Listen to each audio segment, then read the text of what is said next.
지난 시간에 우리는 나훔서 1장의 내용을 통해서 하나님께서 당시의 악의 상징이라고도 할 수 있는 니느웨를 어떻게 철저하게 심판하실 것인가에 대해서 말씀하셨던 내용을 우리가 함께 봤었습니다. 그리고 니느웨를 그렇게 반드시 심판하겠다라고 하는 것을 통해서 하나님의 백성인 유다에게는 구원을 베풀겠다라고 하나님께서 말씀을 하셨죠.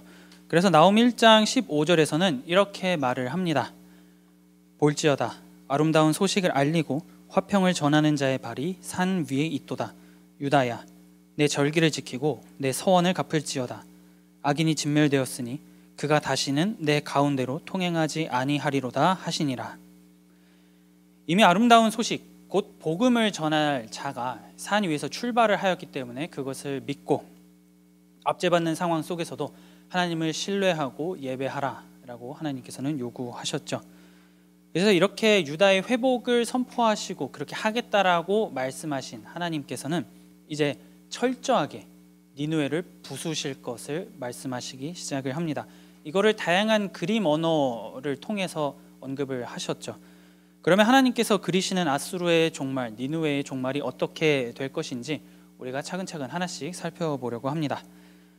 나훔은 임박한 하나님의 심판을 앞둔 니느웨를 먼저 조롱을 하기 시작을 하죠. 1절입니다. 오늘 말씀 2장 1절입니다.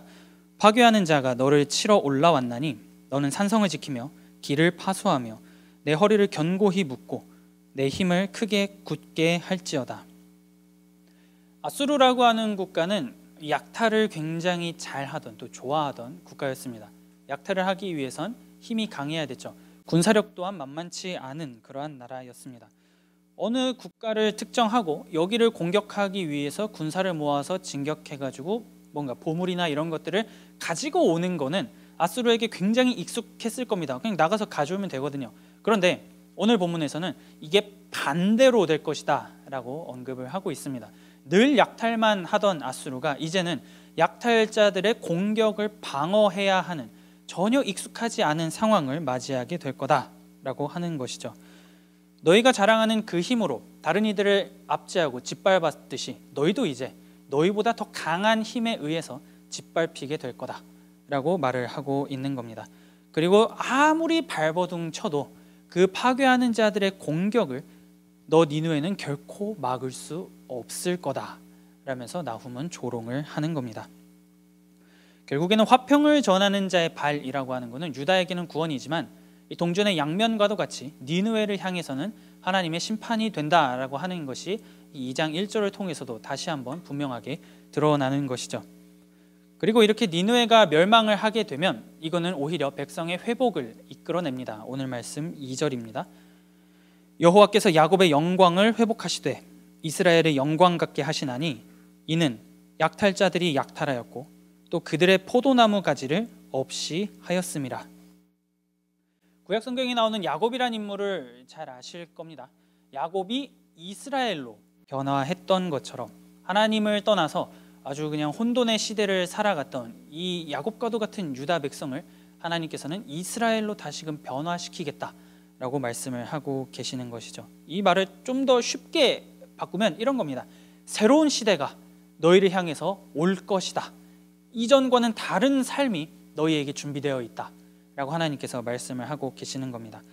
이를 통해서 하나님께서는 자신의 백성, 하나님이 택한 백성을 결코 포기하지 않으시겠다라고 하는 그 의지가 오늘 말씀을 통해서 좀 나타나는 것이죠. 하나님께서 그렇게 결정하셨기 때문에 대적자인 니느웨는 반대로 반드시 멸망을 할 수밖에 없는 겁니다. 그리고 이 1절, 2절 이후에 3절부터는 어떤 방식으로 이 아수르가 점차 무너지면서 약탈당할 것인지 그 전쟁의 참상이 얼마나 끔찍하게 될 것인지를 보여주기 시작을 하죠. 먼저 우리가 아까 전에 봤던 것처럼 이 파괴할 자들, 군사들이죠. 이들이 쭉 몰려왔습니다. 그들의 특징은 오늘 본문에서 말하듯이 붉다라고 얘기를 합니다. 방패도 붉은색이고 옷도 붉은색이고 아주 그냥 빨간 옷을 입고 수많은 군대가 이 성을 향해서 진격을 하기 시작을 합니다. 아수르도 상당히 호전적인 민족이었죠. 포로를 잡으면 팔 한쪽만 남기고 양다리 한쪽 팔 다 자르고 포로의 껍질, 살 가죽을 산채로 다 벗겨내고 그거를 벽에다 거는 걸로 자랑하는 굉장히 호전적인 민족이었지만 그들조차도 어찌할 수 없는 강력한 군사가 몰려오게 될 것이라고 오늘 본문이 얘기를 합니다. 이들이 엎드려질 듯이 엎어질 듯이 빠르게 달려갔다라고 말을 합니다. 달릴 때 좀 빠르게 우리가 허리를 숙이고 상체를 숙이고 달리다 보면 이 스텝이 꼬인다거나 아니면 모종의 이유로 넘어지는 경우가 종종 있습니다. 그렇게 넘어질 것 같이 니느웨 성을 향해서 미친 듯이 빨리 달려갈 파괴할 자들이 너희를 향해 올라오고 있다라고 이 나훔은 얘기를 하고 있는 것이죠. 그리고선 자신들의 몸을 보호하면서 그렇게 빨리 성을 향해서 달려간 다음에 방패를 들고 이 위에서 당연히 공성전에 펼치니까 뭐 돌이 굴러오고 다양한 게 막 떨어질 거잖아요. 그거를 다 방패로 막으면서 죽음을 두려워하지 않고 올라가서 그 성을 함락시키려고 하는 자들이 너희를 위해서 준비되었고 이제 진격하기 시작했다라고 나훔이 얘기를 하고 있는 겁니다. 그러면 아까 전에 말씀드렸다시피 빼앗는 게 익숙했어요. 아수르는. 그리고 이거를 지금 막아야 되잖아요. 막아야 되다 보니까 익숙하지 않습니다. 굉장히 어색해요. 우리가 성을 방어한다라고 하는 거를 이 사람들은 생각을 해보지도 않았을 겁니다. 그렇기 때문에 생전 이 처음 겪는 강한 이 사건 앞에서 이들은 허둥지둥대기 시작을 합니다. 그러면 이 군대를 파괴할 자를 이들이 과연 막아낼 수 있을지 없을지 쭉 말씀을 통해서 같이 보도록 하죠. 여기까지 가면은 이제 우리가 좀 질문을 던지게 됩니다. 2장 1절에 나오는 파괴하는 자가 도대체 누구길래 이렇게 강한 아수르를 멸망시키고자 달려오는가 라고 하는 것을 우리가 좀 질문을 던질 수가 있죠. 이 군대는 역사상으로는 바벨론, 메데, 스구디아라고 하는 세 연합군입니다. 이들이 힘을 딱 뭉쳐가지고 주전 612년에 니느웨를 함락시킵니다. 나훔서는 그거보다 이전이에요. 그러니까 이들이 공격하기 이전에 나훔이 예언을 했기 때문에 나훔은 지금 하나님의 말씀을 듣고 이들의 붓을 파괴하는 자가 올라올 것이다 라고 했고 주전 612년에 바벨론, 메데, 스구디아 연합군이 실제로 힘을 합쳐서 니느웨를 함락을 시킵니다. 말씀대로 그 일이 나중에 일어나게 되는 것이죠. 왜냐하면 하나님께서 야곱의 영광을 이스라엘의 영광으로 회복시키겠다라고 하셨고 화평을 전하는 자의 발이 산 위에서 떠났기 때문에 반드시 니느웨는 멸망하게 될 것이라고 하는 것을 오늘 본문이 다시금 강조를 하고 있습니다. 이 아수르의 자랑이라고 할 수 있는 니느웨, 이 니느웨 성은 강을 좀 끼고 있었어요. 그러다 보니까 방어하는 거에 있어서 조금 더 유리한 고지를 점령을 하고 있었습니다. 그래서 이 강을 끼고 있다 보니까 댐도 만들고 수문을 만들고 아주 그냥 이 성을 난공불락의 천혜의 요새로 만들었던 것이 아수르였습니다. 거기다가 보세요. 성도 난공불락이고 사람들도 성격이 막 엄청 잔인해요.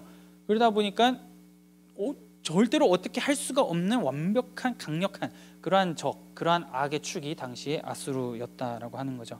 그런데 이 역사적 기록을 좀 쭉 보면 612년에 이제 멸망을 했잖아요. 그럼 어떻게 이렇게 호전적인 민족이 멸망을 했을까? 니느웨가 무너졌을까를 생각을 해보면 원래는 비가 좀 내리지 않아야 할 타이밍이었는데 이때 기록적인 폭우가 유례없는 폭우가 내렸다라고 말을 합니다. 그래서 이 폭우로 인해서 성이 좀 조금씩 타격을 받기 시작을 했던 것이죠. 일찍이 우리가 지금 한 두 타임에 걸쳐서 얘기했던 아수르의 사네립이라고 했던 왕은 적이 뭔가 물이나 이런 걸로 공격할 것을 대비해서 다 막 석회치를 하고 성을 좀 방비하는 그러한 일들도 했다라고 말을 합니다. 니느웨를 더 강한 성으로 만들었는데 하지만 유례없는 폭우가 내림으로써 물이 그럼 어떻게 됐어요? 점점 불어나게 되겠죠. 그로 인해서 성벽에 작은 구멍이 나게 됩니다. 물이 일단 차 있을 때는 모르잖아요. 비가 너무 많이 왔으니까. 그러다가 물이 좀 빠지고 나서 바벨론, 메데, 스구디아 연합군이 딱 보니까 저기 구멍이 생겼네 하고선 그냥 그 구멍으로 다 진격을 한 겁니다. 그래서 니느웨는 결국에는 무너지게 된 것이죠. 주전 612년에 정말로 어처구니 없게 성벽에 난 작은 구멍 하나 때문에 그 난공불락의 천혜의 요새가 무너지게 되는 겁니다. 자신들이 가지고 있던 자랑 그리고 자신들을 보호해 주던 것이 오히려 멸망으로 이끄는 발목을 잡는 것이 되었다라고 하는 거죠. 그렇게 해서 연합군이 쳐들어가는 이렇게 성이 함락이 되자 성 안에서는 굉장히 끔찍한 일들이 일어나게 됩니다. 안전을 지켜주던 모든 것이 이제 다 무너지게 되겠죠. 성벽이라고 하는 거대한 우리를 보호해주고 지켜주던 것이 박살이 나버렸기 때문에 안에 있던 사람들은 무방비로 그 군대를 이제 받아들이기 시작을 합니다. 오늘 말씀 7절에 그래서 이렇게 언급을 합니다. 정한 대로 왕후가 벌거벗은 몸으로 끌려가니 그 모든 시녀들이 가슴을 치며 비둘기같이 슬피 우는도다. 이 7절에서 왕후라고 얘기를 합니다. 이 왕후는 이 문자 그대로 왕후일 수도 있어요. 그런데 비유로 다시 한번 또 다른 걸로 생각을 해보면 니느웨 성이라고도 할 수가 있습니다. 그런데 여기에 또 다른 의미가 하나 있는데요. 또 다른 의미가 무엇이냐면 이 아수르가 굉장히 열렬하게 신봉하던 아수르의 여신 이슈타르를 가리키는 말이라고도 볼 수가 있습니다. 그래서 이 왕후는 세 가지로 우리가 해석을 할 수가 있어요. 진짜 왕후일 수도 있고 니느웨 성이라고도 할 수 있고 이들이 섬기던 여신 이슈타르를 가리키는 그러한 말일 수도 있습니다. 그러면 선택지가 세 개면 우리가 여기서 하나를 선택을 해야 돼요. 골라야 되죠. 저는 이 세 가지 중에서 아수르가 섬기던 여신인 이슈타르에 좀 더 가깝다라고 생각을 합니다. 그리고 그렇게 돼야 이 본문이 가지고 있는 의미가 조금 더 분명하게 보인다라고 생각을 해요. 그래서 그걸 이제 좀 보려고 하는데요.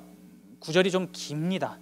구절이 좀 길지만 같이 천천히 따라가면서 보도록 할게요. 이 말과 지금 이제 이 본문 앞에서 나오는 말과 정한대로 왕후가 벌거벗겨지고 시녀들이 슬피 울었다라고 하는 이 7절의 말씀을 같이 병행하면서 생각해 보시면 좋을 것 같습니다.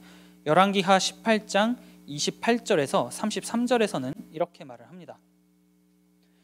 랍사게가 드디어 일어서서 유다 말로 크게 소리질러 불러 이르되 너희는 대왕 아수르 왕의 말씀을 들으라. 왕의 말씀이 너희는 히스기야에게 속지 말라. 그가 너희를 내 손에서 건져내지 못하리라. 또한 히스기야가 너희에게 여호와를 의뢰하라 함을 듣지 말라. 그가 이르기를 여호와께서 반드시 우리를 건지실지라 이 성읍이 아수르 왕의 손에 함락되지 아니하게 하시리라 할지라도 너희는 히스기야의 말을 듣지 말라. 아수르 왕의 말씀이 너희는 내게 항복하고 내게로 나아오라. 그리하고 너희는 각각 그의 포도와 무화과를 먹고 또한 각각 자기의 우물에 물을 마시라. 내가 장차 와서 너희를 한 지방으로 옮기리니 그곳은 너희 본토와 같은 지방 곧 곡식과 포도주가 있는 지방이요 떡과 포도원이 있는 지방이요 기름나는 감람과 꿀이 있는 지방이라. 너희가 살고 죽지 아니하리라. 히스기야가 너희를 설득하여 이르기를 여호와께서 우리를 건지시리라 하여도 히스기야에게 듣지 말라. 민족의 신들 중에 어느 한 신이 그의 땅을 아수르 왕의 손에서 건진 자가 있느냐 라고 이 랍사게가 얘기를 합니다. 요 말씀 좀 익숙하실 겁니다. 우리가 2주 동안 내내 이 본문을 인용을 했었죠. 이렇게 하나님을 조롱하고 모욕했던 것이 아수르였습니다. 좀 길었던 걸 다시 좀 더 줄여보면 너희의 신은 무력하다. 아무런 힘을 쓸 수가 없다. 야, 너희들이 믿는 신이 강하면 지금의 이 상황을 일으키지 않았겠지. 우리를 막았겠지. 하지만 지금 너희는 우리에게 포위되었고 죽을 날만 남았구나. 항복해라. 너희의 신은 죽었다 라고 랍사게가 말을 하는 겁니다. 그리고 너무나 친절하게도 이거를 유다 백성들이기 때문에 그 유다 말로 바꾸어서 얘기했다라고 말을 하죠. 조롱을 하기 위해서 어마어마한 노력을 기울인 겁니다. 우리가 지금 한국말로 막 대화를 하는데 외국인을 만나면 그 나라 언어로 대화를 해야 되잖아요. 그래서 그 나라 언어를 배워가지고 그 외국인에게 조롱하는 것과 마찬가지 일을 지금 이 아수르가 하고 있는 겁니다. 철저하게 짓밟고 철저하게 조롱을 하고 있는 장면이 열왕기하 18장 28절에서 33절입니다. 그런데 이렇게 조롱을 했지만 나중에 이 니느웨가 무너질 때는 어떻게 된다라고 했나요? 오늘 말씀 나훔 2장 7절을 다시 한번 보도록 하겠습니다. 7절에서 이렇게 얘기를 하죠. 정한대로 왕후가 벌거벗은 몸으로 끌려가니 그 모든 시녀들이 가슴을 치며 비둘기같이 슬피 우는도다. 하나님께서는 하나님이 보내신 그 파괴하는 자들의 공격을 통해서 니느웨를 철저하게 부수실 겁니다. 그리고 니느웨가 그렇게 무너지고 성 안에 있는 그 이슈타르를 신봉하고 바치던 그 모든 재물들, 보물들, 모든 신상들이 그들의 눈 앞에서 다 무너지고 빼앗기고 불타버리는 그러한 모든 상황들을 통해서 이들이 섬기던 우상이 정말로 우상이었고 쓸모가 없었구나. 어느 민족들 중에 어느 신이 너희를 우리의 손에서 구원할 수 있느냐라고 얘기했던 그 말을 그대로 돌려주겠다고 지금 하나님이 말씀을 하고 계시는 겁니다. 그리고 이슈타르를 신봉하면서 일평생 자신의 모든 것을 바치고 그녀를 섬겼던 이 시녀들은 이 믿을 수 없는 끔찍한 참상 앞에 우리가 그렇게 평생을 바쳐 섬겼던 이슈타르가, 그들 자신이 그렇게 깔보고 업신여겼던 저 피지배층의 신 여호와의 손에서 우리가 이렇게 무너지는구나 라고 하는 것 때문에 비둘기같이 슬피 울 것이라고 오늘 본문이 말을 하고 있는 것이죠. 그 누구도 구원해 줄 수 없다라고 하는 현실 앞에 비참하게 절규할 것이다 라고 저주를 하는 겁니다. 그리고 오늘 이 말씀은 결국에는 하나님께서 했던 그 말을 다시금 하나님의 보복을 강조하는, 강화하는 역할을 합니다. 나홈 1장 14절입니다. 나 여호와가 내게 대하여 명령하였나니 내 이름이 다시는 전파되지 않을 것이라. 내가 내 신들의 집에서 새긴 우상과 부은 우상을 멸절하며 내 무덤을 준비하리니 이는 내가 쓸모없게 되었음이라. 말씀하신 그대로 너희가 나 여호와를 조롱했던 것 그대로 하나하나 철저하게 다 돌려받을 것이다. 너희는 쓸모없게 되었다 라고 하나님께서 말씀을 하고 계시는 거죠. 과거 아수르라고 하는 국가는 아까 전에 말씀드렸다시피 약탈을 굉장히 좋아했습니다. 그리고 그 국가를 정복한 다음에 조공을 어마무시하게 요구했던 그러한 나라였죠. 그러니 그거를 정해진 그 수량을 맞추지 못하면 당연히 그 나라가 어떻게 되겠습니까? 지배를 받는 국가는 어마어마한 수탈과 또 고통을 많이 당했을 겁니다. 그러면서 이 아수르는 자기들의 곳간에, 자기들의 창고에 수많은 보물들을, 진귀한 보물들을 다 쌓아놓고 이것이 우리의 자랑이고 이것이 우리의 힘을 나타낸다 이러면서 굉장히 좋아했던 것입니다. 그런데 그렇게 약탈하면서 쌓아놨던 그 모든 것들이 파괴하는 자들의 공격으로 인해서 다 빼앗기게 될 거라고 오늘 본문이 얘기를 합니다. 9절에서 10절입니다. 은을 노략하라, 금을 노략하라. 그 저축한 것이 무한하고 아름다운 기구가 풍부함이니라. 니느웨가 공허하였고 황폐하였도다. 주민이 낙담하여 그 무릎이 서로 부딪히며 모든 허리가 아프게 되며 모든 낯이 빛을 잃도다. 완벽하게 철저히 당하는 니느웨의 모습을 보여주는 것이죠. 자신들의 강함과 힘으로 그 모든 것들을 쌓아놨음에도 불구하고 결국에는 다 잃어버리고 화려하고 찬란하고 천혜의 요새와도 같았던 그 니느웨는 공허하고 황폐하게 될 것이다 라고 하나님께서는 말씀을 하고 계시는 겁니다. 한번 이렇게 무너지기 시작하다 보니 방어에 익숙하지 않았잖아요. 그러다 보니까 점차 무너지기 시작을 합니다. 도저히 이 파괴하는 자들의 공격을 대항해가지고 싸울 의지가 이제 니느웨 사람들에게, 군사들에게는 없어졌습니다. 그러니 서라 좀 멈춰봐 라고 얘기를 해도 그 누구도 멈추는 자 없이 다 도망가기 시작했다라고 오늘 본문이 말을 하는 거죠. 얼마나 무서웠겠습니까? 니느웨 입장에서 난공불락의 성이라고 생각하고 여기가 우리의 자랑이고 우리는 여기 있으면 무조건 안전해 라고 하는 생각으로 살았는데 그 성이 갑자기 무너진 겁니다. 그리고 군대가 물밀듯이 쳐들어왔으니 이 니느웨 사람들이 그거를 맞닥뜨렸을 때 그들은 처음으로 느꼈겠죠. 이게 공포구나. 이게 적군의 공격을 막아내는 자의 기분이구나. 그대로 이들은 돌려받게 될 겁니다. 그들이 그동안 이룩했던 모든 것들이 한순간에 다 날아가고 있는 거죠. 그들이 가진 것들이 전부 다 잿더미가 되어가고 있다. 그리고 그렇게 될 것이다 라고 나훔은 얘기를 합니다. 그리고 또 이 아수르에서는 자신들이 힘이 강하다 보니까 왕들이 본인을 뭐라고 칭했냐면 나는 사자다 라고 자기 자신을 비유했습니다.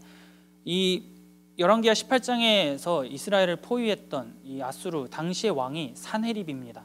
이 산헤립이라고 하는 왕은 나는 사자처럼 포효했다 라고 외치면서 내가 곧 사자다, 나는 힘이 굉장히 강하다 라고 하는 것을 자랑을 했어요. 그리고 이 아수르 왕들의 취미가 무엇이었냐면 실제로 이 야생 사자 있죠, 사자를 이렇게 쭉 풀어가지고 왕이 그거를 사냥하는 그러한 취미를 즐겼습니다. 사냥이 뭐 이렇게 노루 뭐 이런 거 잡는 게 아니고 사자를 잡는 게 이 아수르의 취미였다라고 하는 거죠. 그래서 그 사자를 잡아가지고 죽임으로써 나 아수르 왕은 사자보다 힘이 강하고 사자보다 더 잔인하고 그 누구도 나를 건드릴 수 없다, 나는 천하무적이다 라고 하는 것을 이 사자 사냥을 통해서도 보여주었습니다. 그렇게 강함을 뽐내면서 약자를 짓밟고 그들이 가지고 있던 것을, 약자들의 것을 전부 다 찢어발겼던 그 아수르는 이제 파괴하는 자들로 인해서 본인들이 빼앗기고 본인들이 찢겨질 것이라고 오늘 본문이 언급을 하고 있는 겁니다. 악을 즐거워하고 악을 사랑하고 악을 너무나 좋아했기에 이제는 그 악을 미워하시는 사자이신 하나님의 손 앞에서 이들은 속절없이 무너지게 될 것이라고 오늘 본문은 언급을 합니다. 그래서 이렇게 불길이 치솟고 비명이 난무했겠죠. 막 사람들이 다 모든 사람들이 비명을 지르고 피비린내가 엄청나게 진동을 했을 겁니다. 모든 것들이 불타고 있는 그 상황 가운데에서 니느웨를 이렇게 무너뜨렸던 파괴하는 자의 진정한 정체가 나타납니다. 오늘 말씀 13절입니다. 만군의 여호와의 말씀에 내가 내 대적이 되어 내 병거들을 불살라 연기가 되게 하고 내 젊은 사자들을 칼로 멸할 것이며 내가 또 내 노력한 것을 땅에서 끊으리니 내 파견자의 목소리가 다시는 들리지 아니하리라 하셨느니라. 결국에는 1절에 나왔던 이 파괴하는 자가 너를 치러 올라왔다라고 할 때 파괴하는 자는 이중의 의미를 갖고 있었다라고 하는 것을 23절을 통해서 우리가 좀 살펴볼 수가 있는 겁니다. 겉으로 볼 때는 역사 속에서 나타났던 바벨론, 메데, 스구디아 연합군이 맞습니다. 하지만 그들을 일으켜서 그들을 사용해서 아수르를 치셨던 분은 하나님이었다라고 오늘 23절이 분명하게 언급을 하고 있는 것이죠. 역사의 주인이시고 죄와 악을 그 누구보다 미워하시고 증오하셨던 하나님이 친히 피조물인 인간 이 아수르의 대적이 되겠다고 선포하시는 장면이 오늘 13절인 겁니다. 결국에는 니느웨가 막 막으려고 싸우고 별짓을 다 했는데 그 상대가 하나님이었던 겁니다. 대적자 하나님이었던 거죠. 그러면 이게 싸움이 되겠습니까? 창조주와 피조물의 싸움이면 결과가 정해져 있죠. 피조물은 창조주를 능가할 수가 없습니다. 하나님께서는 내가 대적이 되어서 너희를 짓밟겠다라고 말씀을 하고 계시니 그 누구도 하나님이 이겨낼 수가 없다라고 하는 것을 아수르의 멸망을 통해서 그리고 누가 과연 진정 살아있는 신이었는가를 보여주겠다. 하나님께서는 말씀을 하고 계시는 겁니다. 그리고 이렇게 랍사게와 같은 자들이 하나님을 조롱하고 하나님을 무시하고 멸시하고 업신여겼는데 그런 파견자의 목소리가 이제는 다시는 들리지 않을 것이라고 말씀을 하고 계시는 것이죠. 하나님을 모욕하는 그러한 것을 듣는 치욕스러운 순간들 이제 결단코 오지 않을 것이다 라고 오늘 본문은 분명하게 언급을 합니다. 하나님의 이름을 업신여기고 멸시했던 이 아수르 자신들의 힘을 굉장히 강조하면서 그 누구도 우리를 꺾을 수 없다라고 외쳤던 아수르는 하나님의 질투 그리고 하나님의 보복을 여과 없이 이제 받아들이게 될 것이고 이들은 잿더미가 될 것이다. 오늘 본문이 얘기를 합니다. 왜 이렇게까지 철저하게 아수르가 무너질까요? 오늘 이 13절에서 나온 것처럼 하나님께서 대적자가 되기로 결정하셨기 때문에 그 어느 것 하나 생명을 찾을 수가 없게 될 것이라고 오늘 본문이 얘기를 하고 있습니다. 그러면 이게 나홈서 2장의 전체적인 줄거리예요. 이 아수르, 니느웨, 아수르의 자랑인 니느웨를 이렇게 철저하게 부수고 박살을 내버리겠다라고 하는 이 하나님의 모습 그리고 오늘의 이 메시지를 통해서 우리가 그러면 과연 무슨 의미를 찾아가지고 내가 한 주를 살아갈 수 있을까요? 하나님은 우리가 믿는 하나님은 반드시 악을 멸하실 겁니다. 여기에는 일말의 타협도 없다라고 하는 게 오늘 본문이 나타내고 있는 메시지입니다. 쌓아 올린 죄, 점차 쌓아 올라간 죄는 하나님의 진노를 이야기할 것이고 결국에는 하나님의 심판을 받게 될 것이다가 오늘 본문이 말을 하고 있는 겁니다. 그리고 그렇게 죄를 쌓아 올리면서 그걸 행함으로 인해서 내가 악을 좋아하고 죄를 즐거워하는 그러한 모든 행동들을 할 때에 그리고 내가 이걸 함에 있어서 내가 자랑하는 것이 있을 거 아니에요. 내가 악을 행할 때 그 악을 행하기 위해서 내가 자랑하던 그 모든 것들은 하나님의 심판 앞에 그 모든 것, 그 어떤 것 하나 사용할 수 없을 정도로 철저하게 짓밟힐 거라고 오늘 본문이 얘기를 하는 겁니다. 내가 악을 행하고 죄를 행함에 있어서 나를 지켜주고 내가 이걸 자랑거리라고 여겼던 그 모든 것들은 하나님의 심판 앞에 하나님의 그 분노 앞에 나를 전혀 지켜줄 수 없다. 오늘 본문이 말을 하는 거죠. 악을 사랑하는 모든 자는 하나님 앞에서 철저하게 황폐하게 되고 공허하게 될 겁니다. 이 유다가 아수르의 압제를 100년 이상 받았어요. 100년 이상 늘 빼앗기는 삶을 살았습니다. 얼마나 억울하고 분하고 짜증도 많이 났겠습니까? 그런데 좀 더 우리가 생각을 해보면 이 아수르의 압제를 받았던 근본적인 원인이 무엇이었냐면 유다의 우상 숭배입니다. 하나님의 백성이 하나님을 버리고 하나님을 떠나고 그냥 내가 좋은 거 이거를 사랑했기 때문에 100년이라는 넘는 그 긴 시간 동안 하나님의 심판을 받아서 하나님께서는 아수르라고 하는 막대기를 사용하셔서 유다를 치셨고 유다를 그렇게 괴롭게 하신 겁니다. 그걸 통해서 하나님의 백성이 점차 정화할 수 있도록 일련의 정화의 과정을 거치던 것이 아수르가 압제하던 그러한 시절이었던 거죠. 그런데 아수르가 딱 거기까지만 했어야 됐지만 선을 넘어버린 겁니다. 하나님의 도구로서 사용되어지는 그 선이 있는데 그 선을 넘어서 아주 그냥 유다를 짓밟고 폐허로 만들어 버리자, 그 선을 넘어버리자 하나님께서는 이제 내가 너의 대적자가 되겠다라고 이 나훔서에서 말씀을 하는 겁니다. 우리가 이거를 잊어버리면 우리가 지금 이 유다가 왜 아수르에게 지배를 받았는가, 그리고 하나님께서는 왜 아수르의 손에서 유다를 건져내시려고 하는가, 이거를 우리가 이 인과관계를 잊어버리면 이 나훔서를 우리가 나중에 묵상하고 읽을 때 잘못 이해하게 될 수가 있습니다. 어떻게 이해를 하게 되냐면 그저 나는 무조건 피해자인 겁니다. 모든 상황이 벌어졌을 때 나는 피해자고 나에게 악을 행하는 모든 자가 다 나쁜 놈이다 라고 하는 그러한 잘못된 생각을 가지게 될 가능성이 충분히 많습니다. 나를 괴롭히는 모든 것들이 나의 적이다, 나의 악이다 라고 생각하기에 너무나 보기 좋은 예시를 주는 것이 나훔서인 거죠. 그러나 우리 여러분 기억하십시오.